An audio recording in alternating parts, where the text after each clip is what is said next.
Today, we're going to break down a massive new government initiative called the Genesis Mission. The goal? Nothing less than to kickstart America's next great scientific mobilization. And we're going to explore this through the analysis of economist Richard Duncan, who's the author of The Money Revolution and publisher of MacroWatch. He makes a pretty compelling case that this mission is a major turning point for the country's future. So, what exactly is the Genesis mission? Well, it all officially began on November 24th, 2025, with a presidential executive order.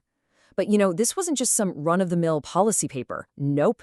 This was the formal launch of a huge, coordinated national effort, really designed to reshape America's entire technological landscape. And you just have to look at the language in the order itself to get a sense of the sheer ambition here. It talks about unleashing a new age of AI-accelerated innovation and discovery. So right from the very beginning, it's positioned as a total game changer. Which, of course, brings up the big question: why do this? And why now? Well, according to Richard Duncan's analysis, the answer is pretty straightforward. This mission isn't just a nice-to-have. It's viewed as absolutely essential for the future prosperity and, frankly, the security of the United States.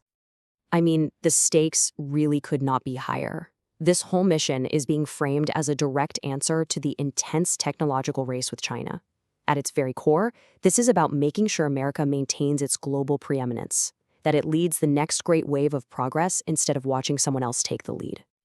All right, so we know the stakes, but what is the Genesis mission really? Let's take a look under the hood at its core infrastructure. Okay, at the heart of the whole thing is something called the American Science and Security Platform. The best way to think about it is like the mission's AI-powered brain and central nervous system. It's designed to pull together supercomputers, massive federal data sets, and cutting-edge AI models, all under the management of the Department of Energy.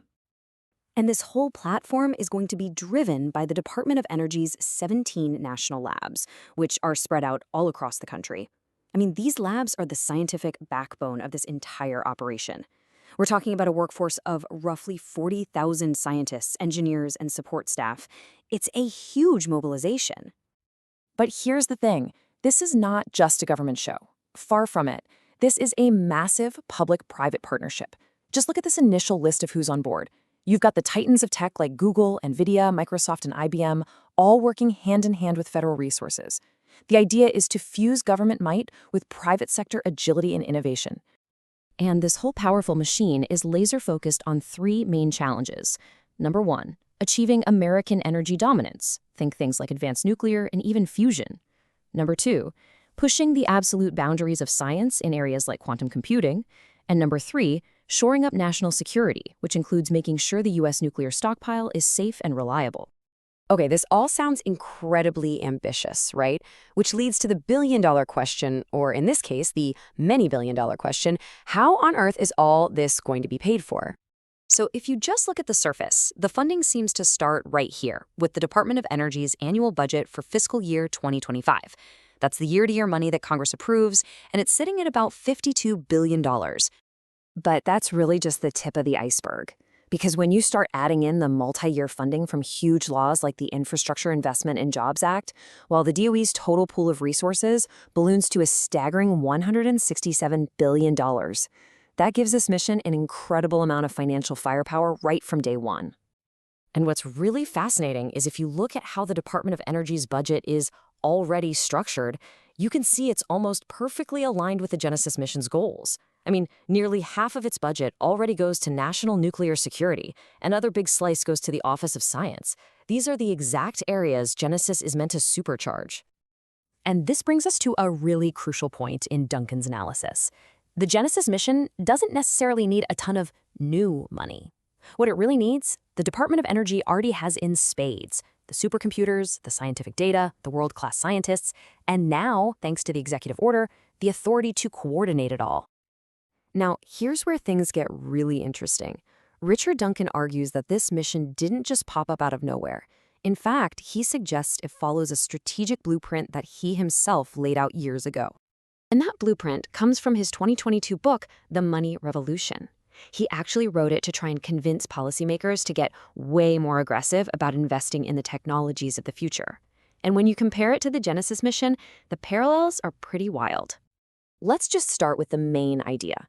The money revolution called for a massive government-financed investment program in new tech. What is the Genesis mission? It's a national, AI-driven scientific mission led from the White House. It's the exact same concept in action.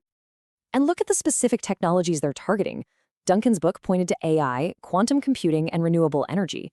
The Genesis mission is aimed squarely at AI, quantum science, fusion, and semiconductors. The strategic overlap is just undeniable. It's almost a one-to-one match. And how about the structure? The book proposed setting up government-funded joint ventures with private industry. Well, the Genesis mission is built on that exact model of public-private partnership, combining government resources with corporate brainpower. So what you end up with is this. Even if the specific ways the money moves around are a little different, the core strategy is identical. It's all about directing the nation's financial and scientific power toward the industries of the future, using a government-led, public-private framework. So after you put all these pieces together, what does a mission this huge really mean for the country? Could this actually be the beginning of a new golden era for American science and innovation? Well, the U.S. Secretary of Energy certainly seems to think so. His words really capture the incredible optimism behind this mission, a plan to unleash the full power of America's resources and usher in a new golden era of American discovery. It's a big promise. And this brings us right back to Richard Duncan's main point. He argues that for years, the U.S. just didn't have a clear, unified plan to win the technological race of the century. But now, he says, it finally does. And that plan, that mission, is the Genesis mission.